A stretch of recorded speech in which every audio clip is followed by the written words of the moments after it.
हक बन रहा है, हमारा हक कोई मांगते हैं। अगर जो है किसी को कोई भी कमेंट डाल सकता है या कोई अफसर हमसे आगे कह सकता है भाई ये मांग आपकी गलत है। हम कोई गलत मांग नहीं, हमारी सारी मांग जो है बिल्कुल सही है।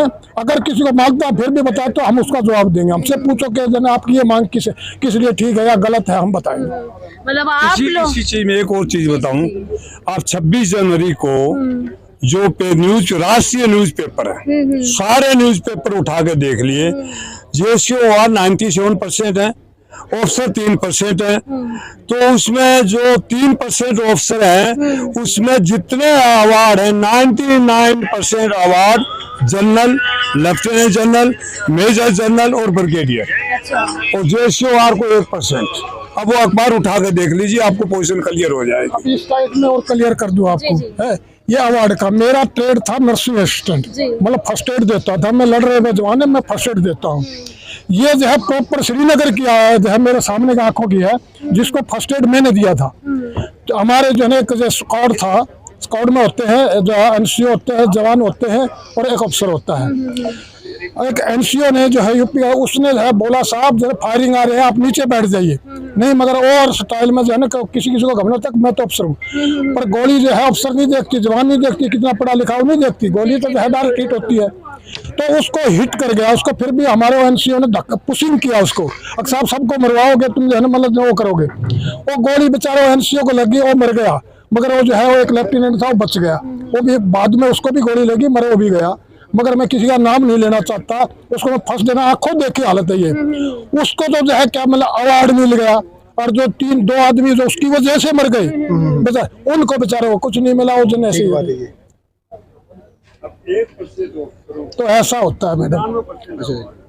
मैं आपके चैनल के माध्यम से ये कहना चाहता हूँ केंद्र सरकार को कि जो भी ORP 1 और 2 में जो विसंगतियां हैं उनको जो इस होली के पावन जो त्योहार है इसमें जो है ना अच्छाई की जो जीत है उसमें वो जो है ना आज ध्यान करें और इनके ऊपर थोड़ा सा गौर करें। ये उनसे मेरी विनती है कि ये जो बुजुर्ग बैठे हैं पूर्व सैनिक, ये भी कुछ न कुछ तो करके आए हैं वहाँ पे, तो इनकी मांगों की तरफ वो ध्यान दें।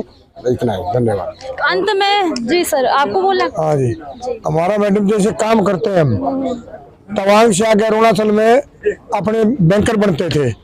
हम 25-30 किलोमीटर तक शमट का कट्टा 2 आदमी आधा करके शमट पहले ऊपर चढ़ाते थे, आधा और बजरी गा लेते थे, आधा अपने जाते थे, और साथ में हमारे खच्चर भी जाते थे। और हम 30 और 60 किलोमीटर डेली हम जो है ना सुबह दिन अरुणाचल में दिन पहले निकल जाता है, 4 बजे पूरा थाना हो जाता है। 4 बजे वहां नीचे से कमर पर ले गया, अभी तक कमर में निशान है हमारे में, और हम अपने बैंकर बनाने के लिए जाते थे।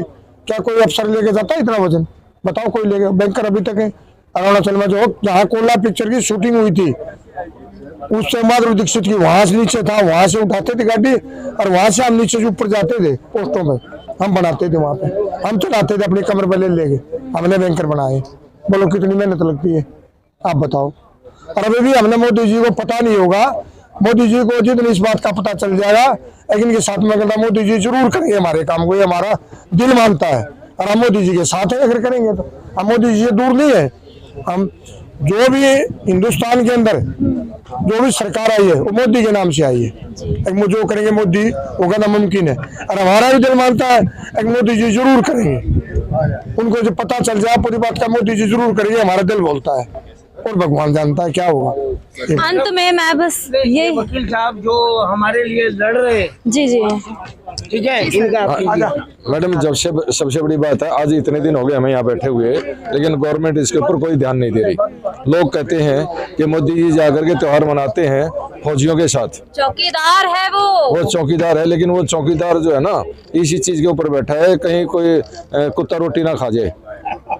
वो ये जो है ना अपने गवर्नमेंट के अंदर जो फंड है ना, जो जनता से इकट्ठा करता है, उसको तो रोडों में लगा देगा, अपने MP को दे देगा, अपने MLA को दे देगा।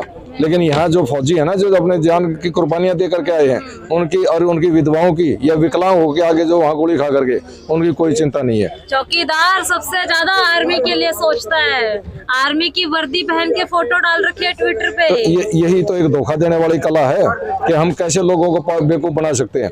यदि सही बात होती और वो अपने आप को फौजी समझदार, चौकीदार समझदार, फौजियों के बीच में जाके जैसे खड़ा होता है, उस चीज वो चीज उसके दिल में होती तो इनकी जो समस्याएं हैं उनके ऊपर अब तक तो उन्होंने बहुत अच्छे से सोच लिया होता और उसको हल कर दिया होता।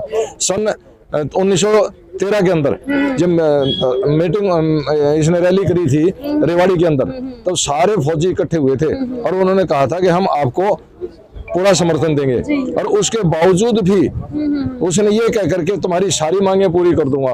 और अब इतने साल हो गए, 8-9 साल इन्होंने सरकार बनाए हुए, लेकिन उन चीजों के ऊपर ध्यान नहीं दिया। केवल जो है ना वो विदेशों में अपना नाम तो कमाने की सोच रहे हैं, लेकिन यहाँ देश के अंदर जो हालात हो रहे हैं उसके ऊपर उनकी बिल्कुल भी सोच नहीं है, बिल्कुल उनकी समस्या के बारे में जान नहीं रहे और ना ही जानने का प्रयास करते। अच्छा, मुझे एक बात और लगती है कि हमारे जितने नेता हैं, चाहे वो डिफेंस मिनिस्टर है, चाहे फाइनेंस मिनिस्टर है, चाहे वो प्रधानमंत्री है, ये सारे के सारे ऊपर बैठे हैं पद लेने के लिए, लेकिन नीचे इनके जितने जो है ना वो सारे IPS बैठे हैं और वो सेक्रेटरी हैं, अंडर सेक्रेटरी हैं, वो सारा काम करते हैं और इनको तो ये कह देते हैं कि लो जी हमने तैयार कर दिया, साइन कर दो। जैसे आर्मी के अंदर या एयरफोर्स के अंदर जो क्लर्क स्टाफ होता है वो लेटर बनाता है और उठा करके साहब को दे देता है, लो जी मैंने तैयार कर दिया। अच्छा तैयार कर दिया, साइन कर दिया और भेज दिया। अब उसने ये नहीं पता अंदर क्या लिखा हुआ है, और कभी कभी पढ़ेगा तो उसके अंदर 1-2 शब्द बदल देगा कि नहीं ये ऐसे नहीं, ऐसा कर दो। क्योंकि मेरे साथ हुआ है, मैं एडमिन में रहा हूँ, तो मैं हमारे जो वारंट अफसर होते थे वो कहते थे अरे भाई आप तो अच्छी तरह पढ़े लिखे हो, लेटर बना दिया करो और मैं देख लूंगा, यदि उसको चेंज करना हुआ तो जब मैं ऊपर लिखा करता reference is made to your letter number so and so और पूरा लेटर बना दिया, तो उसमें अमेंडमेंट करा करते नहीं, रेफरेंस नहीं, रेफर योर लेटर नंबर, और लिख दिया रेफर योर लेटर नंबर तो लिखते थे नहीं reference is your letter number लिख दो और फिर साइन करके भेज देते थे। शब्दों को तोड़ मरोड़ के वही चीजें ये आज वही चीजें हो रही हैं हमारे साथ। जो हम यहाँ बैठे हैं ना, तो जो ऊपर बैठे हैं हमारे प्रधानमंत्री हो, चाहे वो डिफेंस मिनिस्टर हो या फाइनेंस मिनिस्टर हो, वो ऊपर बैठे हैं अपना कुर्सी संभाले हुए और वो उनको बोल देते हैं हाँ भाई तैयार करो, और वो रिपोर्ट तैयार कर देते हैं। क्योंकि सबसे बड़ी बात क्या है कि उनसे जाकर के आज तक हमारे जो जर्नल थे वो मिला करते, और वो खुद सेक्रेटरी जो है वो भी अफसर हैं, बैठ करके चर्चा कर ली और हम जाते ही नहीं थे उनके पास, अपनी समस्या लेकर के उनको भेज देते थे। अब वो मामला खत्म हो गया है, अब हम खुद इन समस्याओं को लेकर आगे जाएंगे और हमारी बात नहीं सुनी जाएगी ना, तो ये जो प्रदर्शन चल रहा है, हमारा जो धरना चल रहा है, अब ये नहीं पता कब तक चलेगा। हो सकता है ये 24 तक चले या और आगे तक जाए, लेकिन हम इसे छोड़ेंगे नहीं। जी बोलिए, आपके कहते हैं। मैडम, मैं अनिल कुमार बोल रहा हूँ, एयरफोर्स से रिटायर्ड सार्जेंट हूँ।